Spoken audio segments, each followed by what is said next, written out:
It's a pleasure for us to have you here on board. So, Ioanna, you're currently in Greece, as we just discussed. How's it in Greece at the moment? Yeah, it's really great weather in Greece at the moment. 2 hours ahead of you, and I'm really grateful to have been invited. Thank you for the invitation and for everyone for joining us tonight. It's really exciting. So thanks so much for the invitation and for everyone for being with us today. My name is Ioanna Sakellaraki. I'm a Greek artist. I'm currently based between London and Brussels. And I've recently graduated from an MA photography at the Royal College of Art in London. Before that, I completed my studies in photography at the school Agnès Varda in Brussels, in Belgium. But I would say that my photographic practice started already evolving back in 2011 when I was working towards my master's, my first master's in urban and cultural studies. And I started working on a series of research projects around cultural development, urban planning, with a special focus on memory and territory and the architectural ruin. So I think that for me, for the very start of my own artistic practice, I started being really interested and perplexed by how photography as a medium always refers to deferred and absent others. I've been really interested, if we look back to thinkers such as John Burgers, into how the image, the photograph, is always kind of characterized by discontinuity in time and place.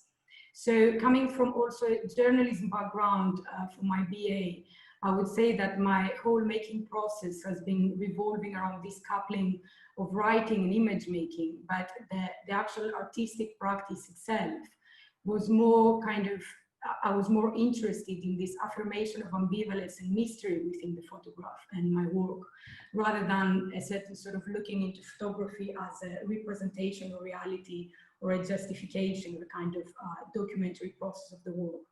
So I think within the first photographic steps I made back then, there was a certain sort of interest around light, night photography and architecture, which kept on evolving further, and really being interested in how the image affirms things in their disappearance and gives us the power to create absence through fiction. So slowly, my narratives that by the time weren't necessarily rooted within a certain sort of subject area, but it was more about an exploration around these ideas. We're really looking into this liminal space between absence and presence within the work. So I would say that my practice was characterized around these notions of memory, loss, and fiction. And I would like to introduce you to my very first kind of long-term project, Edos, that actually started evolving after the death of my father back in 2017. And I found myself having moved away from Greece for the last decade, more or less, kind of always going back home, and I kept on kind of working around these fragmented narratives. And when this happened, obviously, it was a very kind of big rupture within my own personal identity, but this personal story of loss kind of linked back to my own photographic practice became the passageway for speaking about this idea of reactivating absence and the story of loss within my work. So it was rooted very much into the personal story, but it was also a kind of commentary onto the loss of the homeland. And I started being really interested in how I could actually use my own practice about speaking about the work of mourning and grief within my work. And I started, Edos was mainly a documentary project, so it really sparked this journey back home and me endeavoring to further understand my roots by kind of really looking into the work of mourning and the way we contextualize death within Greek identity. And I firstly focused on my mother as a female mourning figure within the socio-cultural and religious context of my work. So my mom turned religious after the loss of my father.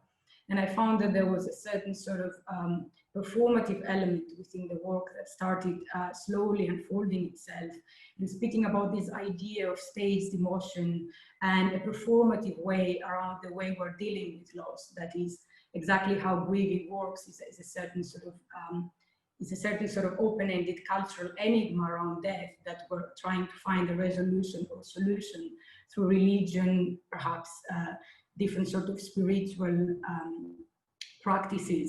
And I think it was really interesting for me by that time to actually, by starting this body of work, how it was linking back to me and my own personal grieving while making, throughout my own making process. So I would say, influenced as well as inspired by also Greek tragedy as an imaginative model, traversing notions of life and death, and how in a way this idea of allegory of being and time was kind of this constellation of time and place was coming into the work as some type of symbolism. Edos has been revolving in this pattern of still life, portrait and landscape photography, but also looking into this idea of the character and the performance, this idea of the happening within the work. So Greece, I would say, that slowly started becoming this place that was within this work very much grounded within my own narrative and reality, but also kind of being a contemplation into the way of an imagined homeland, the place outside of memory, and these reoccurring patterns of absence and presence within the work that were creating a rhythm around the narrative of loss. And I've included this image because I think that as I was working around this project, I was actually figuring out the narrative itself. And I think that's a very big part of the editing and making process. And this image of a chapel links back to a kind of trigger in the ways forward for this project. So I was abroad, and then my mom called me one day and she said that she would like to build a chapel like these ones in our garden for honoring my father. And by that time, I reminded myself that I had already started working on this idea of the chapels, the mini versions of chapels that actually within Greek religion and tradition, any person that loses a beloved person can build them within a rural landscape. And they are kind of cultural identifiers of death and loss. They're kind of marking the landscape with this idea of absence. And they're very similar, but also it's about the principle of building them, but many of them, as you can see, remain abandoned. So I found that even that was a very kind of, perhaps a simple sort of curiosity around this subject and this part of the work. I found that the personal narrative was opening up already to this idea of the collective identity, and this idea perhaps of the fragmentation of the image itself being in a way cultural identifier of how we speak historically about death, and how in a way we kind of formulate within the culture our regimes of seeing, thinking and feeling around the subject of death. You know, what do we do as human beings for facing death? Which is in a way an open-ended cultural enigma. And further on, I think that always there was this certain sort of pattern within the work that would always contemplate around how the image of a ruin and the photographic, they both perform the work by arresting time and disordering memory. What I already mentioned in terms of photography always being this journey through memory and memory loss. In a way, by the time an image is made, it kind of already is in the past, but it's forever futural because a photograph is pulled out by its own continuity in time and place and is reread in the future. So I've been really interested in this certain sort of conversation around the image itself and identity and how this could link back when we speak about memory and loss within this body of work. And in 2018, while I was almost one and a half year into this project, I started working in my current long-term photographic research, The Truth is in the Soil. I actually applied for the Royal Photographic Society Postgraduate Bursary Award, and which I was really grateful to actually receive, because it didn't only kind of financially support the facilitation and realization of this project, but it also gave me the opportunity to create a very solid base for this project before it actually began, because I kind of created this grant application that gave me the opportunity to reflect, even if obviously the project itself formulated and transformed itself further. So The Truth is in the Soil, starting with the mother as a female figure, it kind of started contemplating and opening up, expanding my research into this collective mourning of the last communities of female professional mourners in the southern peninsula of Greece in Mourning. And before I introduce you to the core of the project, I bring this image forth because there was again a certain sort of personal curiosity within this work. As I kept on working around this idea of a narrative around the loss, I was finding that these images themselves, they were working as vehicles for mourning Paris ideals, vitality, prosperity, and belonging, kind of looking back into Greek history and tragedy and mythology and the self. I was kind of interweaving this personal narrative with the collective understanding of my own country. And there was a certain sort of struggle there because to a certain extent, grieving is something very personal, and when it connects back to a certain identity or culture with its own strengths and weaknesses, it creates a new context for rethinking around death. And I do remember that during the funeral of my father, one of my aunts actually wanted to perform one of the funerary rituals that I will introduce you into, what we call in Greek Myrologia, the fate songs. And this is a certain sort of performance, it's a stage performance with a lyrical sort of oral improvisation of those songs, but it's characterized by a certain sort of intensity, which by the time I do remember created a very certain sort of uncomfortable, but very, it kind of triggered my curiosity at the same time, because I had heard about women doing that, but it was the first time in my life that I actually experienced it. And to a certain extent, that was the beginning of why I went out there to kind of investigate around these communities. And what was quite interesting since the very start was that we were speaking about this fine line between a legend and reality, and that was the main reason, kind of something that you've heard of, but you actually never encountered, and you know it's part of your culture, but it's only through the lived experience that you kind of understand what it is about.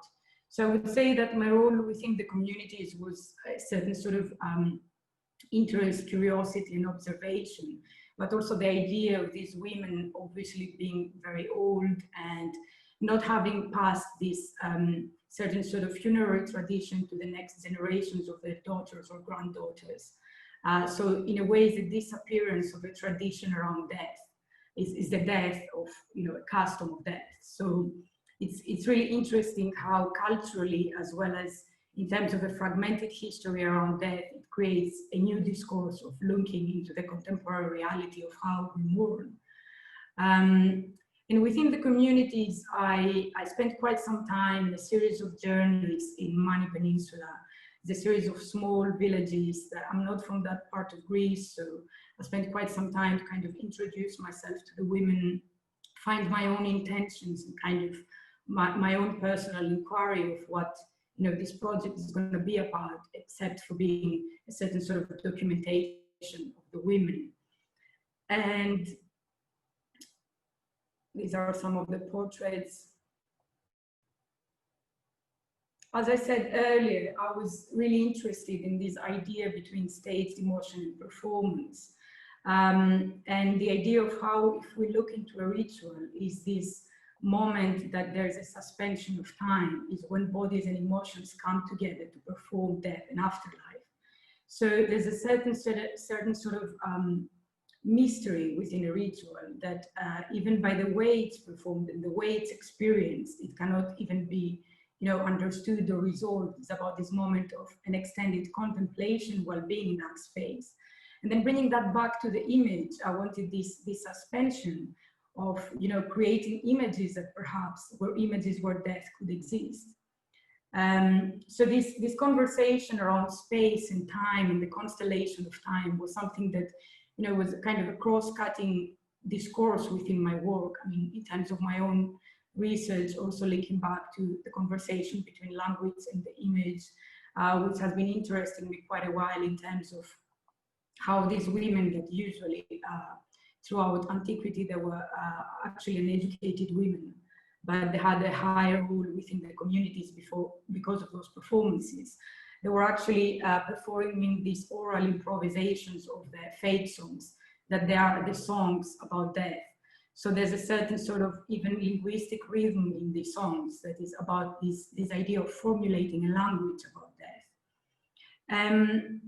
I would like to introduce you to perhaps just an extract of a video of these fate songs that actually took place in this funeral I was allowed to shoot while I was in Skoutari village in the south of Greece. Obviously, you will not be capable to understand the language, but I think it's quite interesting in the audiovisual work, perhaps, to just experience what I've been talking about.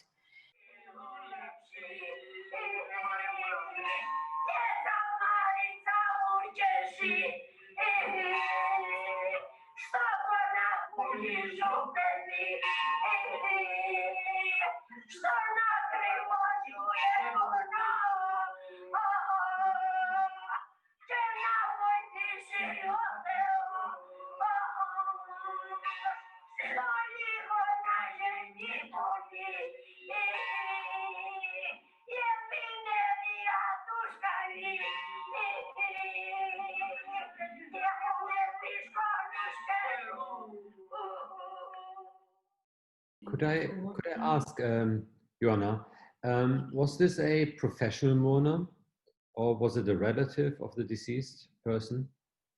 Yes, so one of the women was paid to be in the funeral, but in the current days, this is a practice that in a way is kind of disappearing. So only if the people...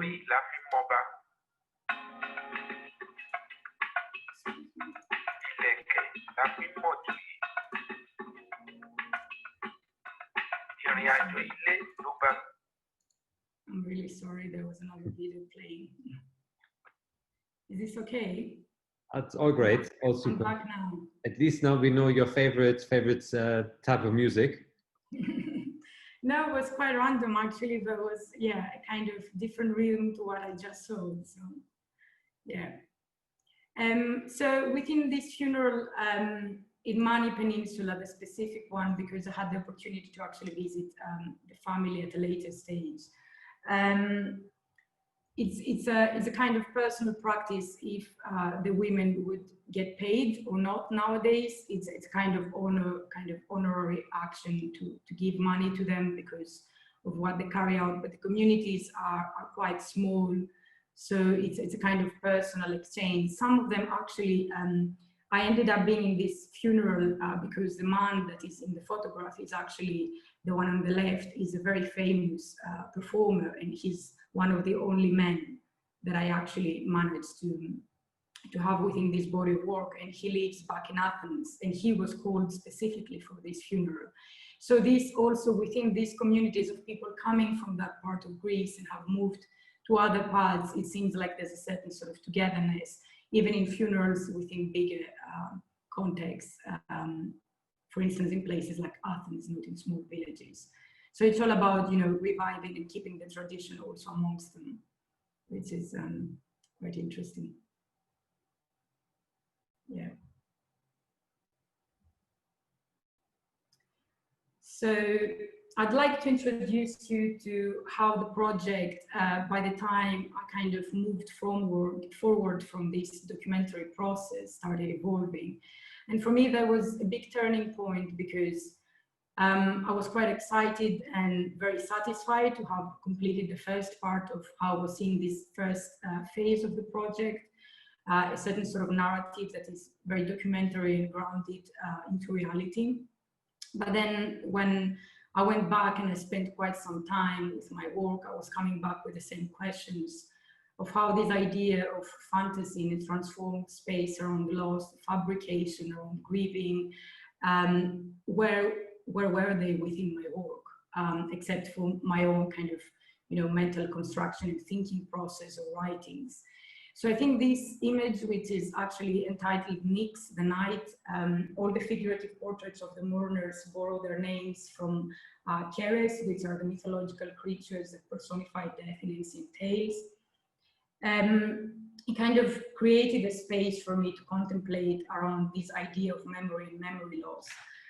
It's quite interesting. I was reading lately the latest issue of Loop magazine, which is on belief, and Dr. Hannah Rumble from the Deaf Society of the University of Bath was actually writing about this image of mine. And I found very interesting her interpretation. She was speaking about this idea of a form being so far away in a distant land. There's a certain sort of suspension in this image of a woman kind of looking ahead, but also this idea of the stillness and the waiting within the image. And I think this was coming back to what I mentioned earlier as Greece being a kind of experience, a lived experience of this process of grieving for me, but also creating a space within the image where death can exist, this idea of the imagined identity of those mourners. So I started slowly working with a certain sort of fictional landscapes and the original figures of the forms of the mourners. And in this image, I found that these two elements were coming together. I couldn't quite make out, the distinction between the real and the imaginary. This certain sort of contemplation between represented place and personality.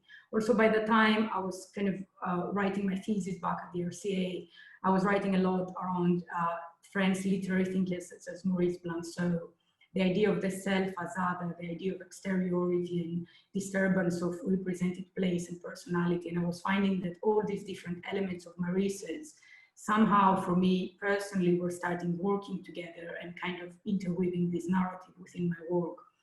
Also, as I continued to work with these portraits, I found that the textile itself as a form, as a material, started playing a very important role, as to a certain extent, the textile was is a sacred element within orthodoxy,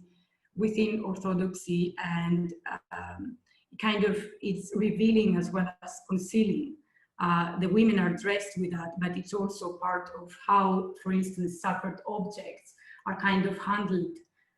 This is an icon, a kind of stand of an icon within a cave monastery. And I found that the textile also, the way that as a material is used within the different stages of the funeral rituals, the way the body is handled, and this idea of a material that is hiding, but at the same time is concealing and revealing and preserving. So there was this idea of the hiding within the work that perhaps to a certain sort of, elaboration around that can link back to religion and identity, the idea also of how these figures were almost becoming sculptural within the work. And what started becoming quite interesting for me was how there were kind of establishing a conversation back with the landscape itself. I've been very influenced while making this body of work by also the work of Marina Warner around phantasmagoria, how she speaks about exploring and investigating the inherent recognizability of an outline, kind of filling in the shadow and activating the onlooker's memory by working with inverted light, relief, and contour. And these images are actually coming from the original figures of the mourners. So it's a kind of contemplation of a reconstruction of a portrait that leads to a certain sort of coming, rooted to an identity, linked to a certain sort of anonymity within the work. And I think that this rhythm of occurrence and deferral, of bringing the woman back and forth into the work, this idea of repetition, kind of establishes this gaze around death within the work. And also many of the images where I started actually working with textile as a material. It started being an integral part of the work. I was finding that this idea of the fold and the thickening and folding of the language was kind of contemplating further on my thinking around death and this journey through fantasy and loss within the work. So it says some more of the portraits, and many of them have their own specific stories. So for instance, this is a more recent one that I was showing work in Paris earlier this spring in Festival Circulation, and I created this image for this new exhibition. So the image is entitled Alethea and Concealment, and a big part of my making process in this work is quite interesting, how this images when I'm reviewing and re-editing my work, they kind of come together almost like puzzles. So it's also for me this process of taking part of what has been documenting a real and consciously adding another layer to it and really inverting my negatives. All of them have been analog medium format photography that then I was edited digitally. So it's kind of reconstructing a certain sort of reality experience, but also imagined. So it's about this continuous process of really, looking back into the image and remaking, reworking memory and renegotiating the boundaries of grief within the work. So what was quite interesting here while I was writing actually a part of my PhD proposal, which I'm starting later on this year, this autumn, I've been reading quite a lot around German thinker Heidegger, Martin Heidegger, and his work around the origin of the work of art. And I've been really perplexed. I will just mention that briefly around the relationship between language and the image. So a big part of my inspiration around the work is coming from literature and, really how philosophy pursues an ontological inquiry that in a way permits language to articulate the meaning and the essence of being. And Heidegger has been working quite a lot on dismantling Greek ontology of Aristotle on aesthetics and really working around this aporetic relationship of between finitude and temporality. So in a big part of his work, he's trying to find a word that is both a cut and a line. And he names that in German Risch, which translates as rift, linking to the geological rift, this idea of the rupture. And contemplating further on those images, I thought that this idea of the fragment and the rupture and encounter in the work was actually a big part of my making process. I was dissembling these figures from what they actually were, and they were recognizable. I was trying to kind of work further with them in terms of erasing their own identities. And I think that at some point Heidegger says that this cut, this word that is both a cut and a unification, links to destabilizing the work while refiguring its absent origin. So I'm feeling that very big part of how these images have been perceived, even if aesthetically obviously is a process that is quite visual, is interesting in terms of how other influences, trigger certain sort of conversation with oneself in terms of their own making process. The same goes with this image. These images actually take quite a long time to make, and I have to stay very long with them till I complete them. I usually print them, use printmaking techniques in some of them.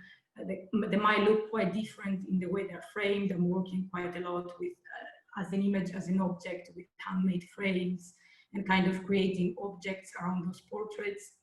So in this portrait, I was kind of thinking about this idea of the inappearance and oblivion of being. I was reading a lot around Georges Bataille, his work on the Lascaux cave paintings, that he says that a birth is always kind of a linking to an image of death. And this certain sort of conversation around death and the image. He says that the cave paintings that we actually see are not sacrifices of animals, but they're the self-sacrifice of humanity, the erasure of its own image. So this linking back again to post-romanticism and Blanchot, even kind of looking into Didi Huberman as a thinker, he speaks about the image being a paradox between knowing and seeing, this kind of overlapping layers of what we understand as reality and what reality is. So for me, this kind of transformed space within the image was this certain sort of dialogue with oneself. Obviously, there were other images within the work that kind of there's this interplay between still life again and landscape and the figurative portraits.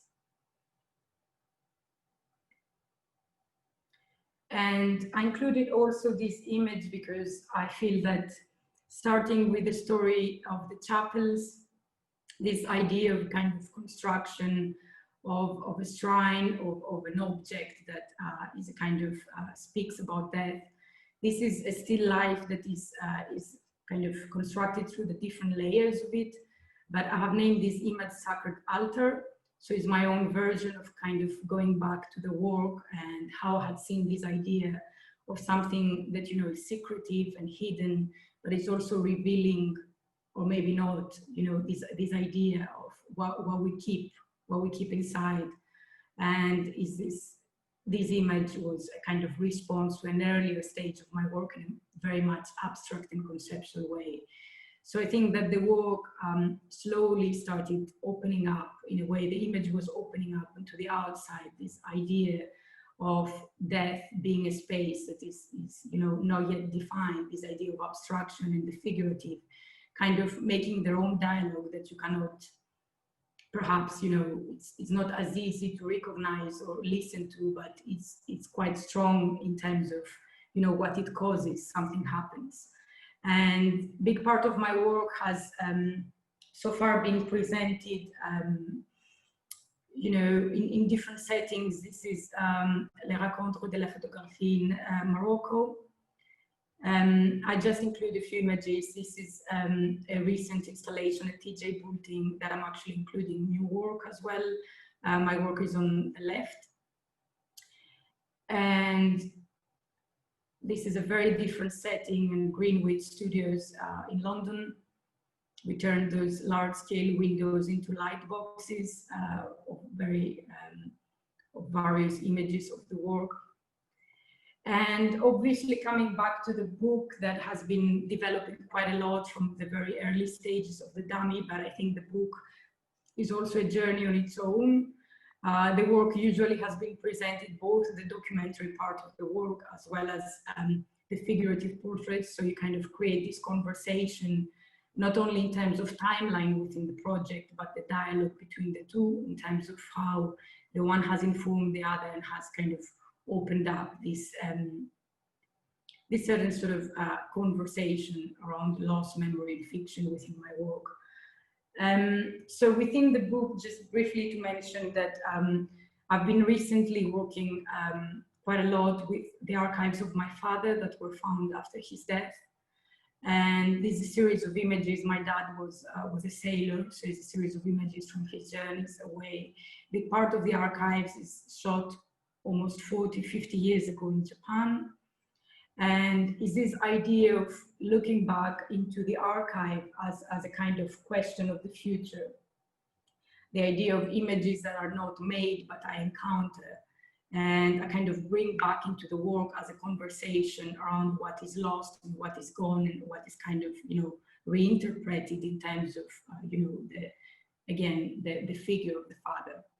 But I include here one of the images that actually I did a performance lately back in Greece, and this is in the hillside of the cemetery where my father is buried.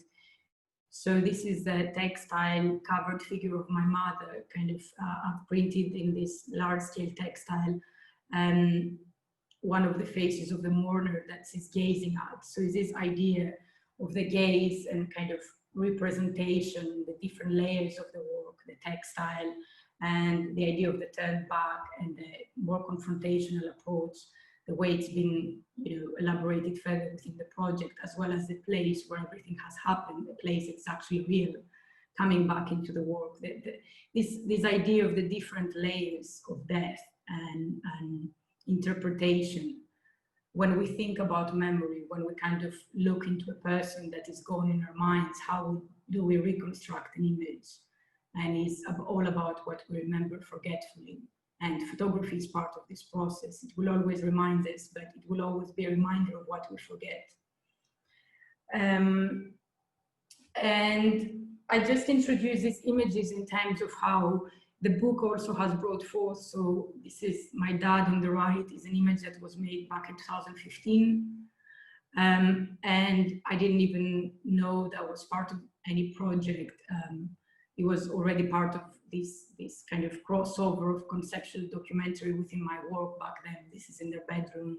I was already using this idea of the textile and them being covered. And then it's quite interesting how images in a larger edit come back into the work in terms of this idea of togetherness and division and the whole journey through this project. And briefly, I'd like to introduce to them the ways I've been working with the archive, I sold a couple of pieces that were in TJ Building in the smaller frames. So the way I've been working with these archives, and this is an image from the chapter in Japan, is this idea of the journeys of my father and my mother being always a woman waiting for him to come back. And now that he's gone, she's still waiting. So this idea of suspension that has already been established through this multiplicity of figures of the mourners, with the mother being one of them. We've actually been working with my mother together on making these textiles. So I print the work in these almost postcard-sized textile forms, and then it's posted between Greece and the UK. And we're both integrating this embroidery process that is actually traditional hand stitching that I've been learning together with the mourners in the south of Greece. So it's a very kind of traditional craft, I mean, within the entire country, not only there. And it's something that my mother had been always doing throughout my childhood. So the whole process is this kind of fragmentary dialogue around the endless tracing of loss, the idea of my mother receiving images she has never seen, the idea of creating, perhaps establishing a creative relation to the object itself, kind of creating objects out of photographs that we're working on together, and from my side losing control over what what the image looks like, because somebody else is working on it, and you never know how it's going to end up looking like. So this is the back of a photograph of a love letter to my father. And I just have a last image that is him as an engineer working on one of the boats he was working in.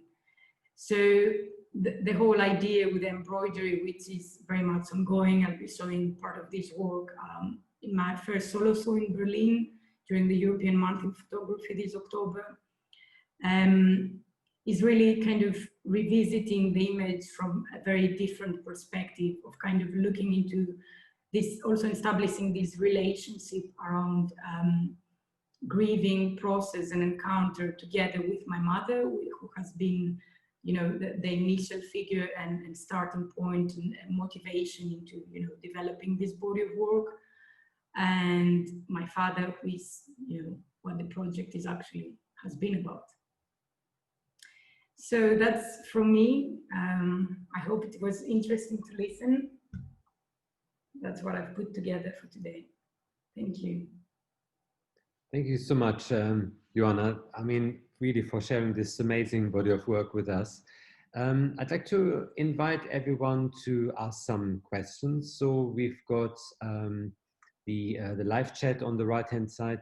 Just as a quick reminder, you actually need to be logged into your YouTube account.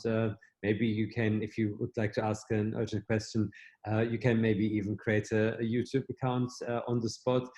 Just really quickly want to mention this, you need to be logged in to make this work. But I've got a couple of questions that I'd be really interested in hearing your replies. I know we already have a comment here when it comes to, for example, Katerina mentioned that there is a very similar tradition in Italy in terms of grieving. And when my father-in-law died a few years ago, who is Japanese, and I went to the funeral in Japan, and what I found, or what I experienced, is the formative aspects of grieving, or the ritual of grieving, that I found almost has the purpose of channeling the grief into a, and maybe make it therefore handleable or manageable.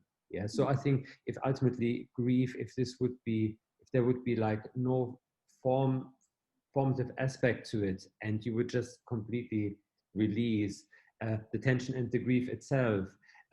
Maybe I had the feeling maybe at one point this would be very, very difficult as a group, maybe as a small and maybe even as a larger society, to manage it. Can you maybe talk a little bit about this, about grief as a way, or let's say the grieving ritual as a way to manage the grief itself? How was this with your father? How did your own experience actually inform your practice? Mhm. I think the grieving process brings back, a certain sort of questioning around your own identity, is rupture in one's beliefs and identity and cultural identity. And I do believe that religion or any sort of, cultural context or ritual, spiritual approach to that is there to help the individual or the community to go through that. And that's what the work of mourning itself is, as the different stages of grief that link back to a lot of work around psychoanalysis as well.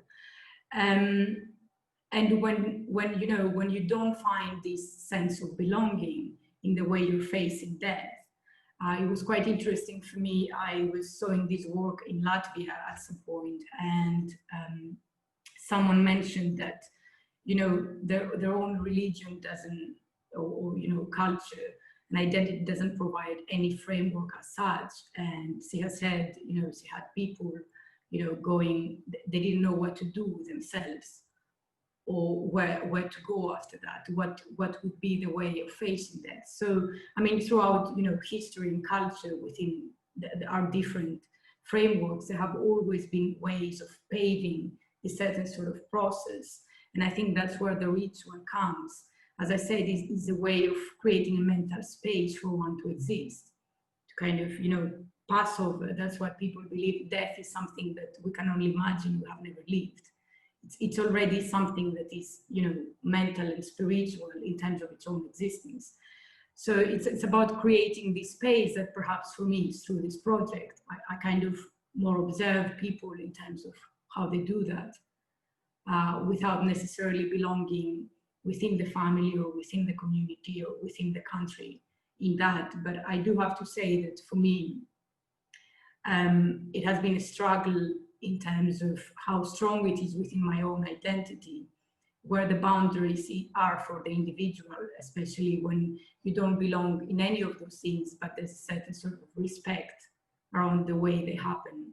So you have to form your own way forward, I guess, which is part of the making process for me. I see. Yeah, we've got a question from Katarina. She asks about the stitching. Do the colors have any meaning? Did you assign one or other to you and your mum? Sign? Sorry, I didn't hear. Like to assign them. That means to associate one of the colors of the different threads for the stitching. Okay, yeah, if you assign them, let's say, like the red to you and the black to your mum. No, actually, we decided from the very start, since the images were black and white, that it would have to be something that, it's kind of creating this idea of passageway within the image, and this idea of the stitching and marking in very kind of simplistic way. So we're using only 2 types of stitching and 2 types of colors that were decided there. There are some that, as you saw, are only with a red one, and there are some that I don't include here that are only with a black one. But we're very free in terms of that's the actual surprise within the image, in terms of how one works on each one and how one continues. And that's why, in a way, it's this kind of very fragmentary sort of process of not assigning anything. It's more about also what I find with stitching, because it's something very new for me, and it was something that started as more of an experimentation rather than really, I was looking forward to the actual end product, but I wasn't quite sure what it's going to be about. And it does remind me of the way I work with the portraits, because the way I kind of collage these different identities, that's why I said I need to stay with them for a while, because sometimes just can't recognize how all these things came together into one. But what is great with the stitching, I think there is a different contemplation, because there's a repetition.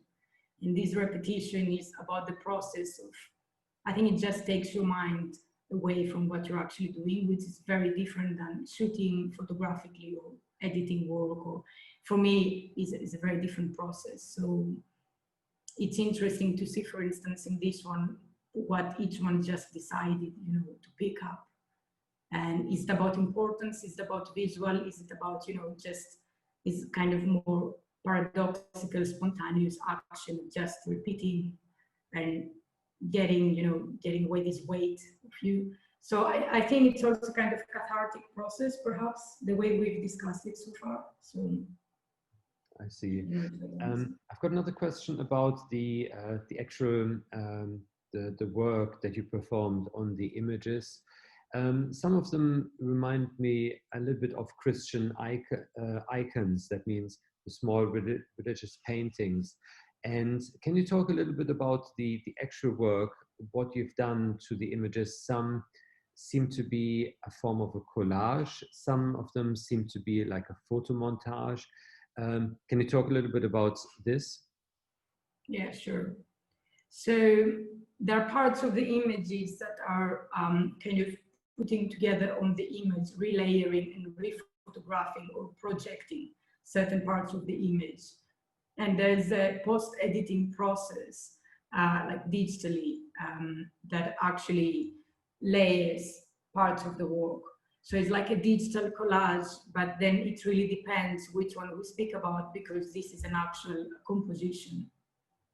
So this is, in a way, closer to a still life than a collage. And then this is closer to a projection on an image that has been printed on a certain texture. And then once they're printed on the textiles, and perhaps you can see, it's a bit harder to see here, but here is a canvas that the textile is stretched on, almost like a painting. And then there is this heavier kind of frame around that. So it's a series of different techniques that I'm very open to be honest.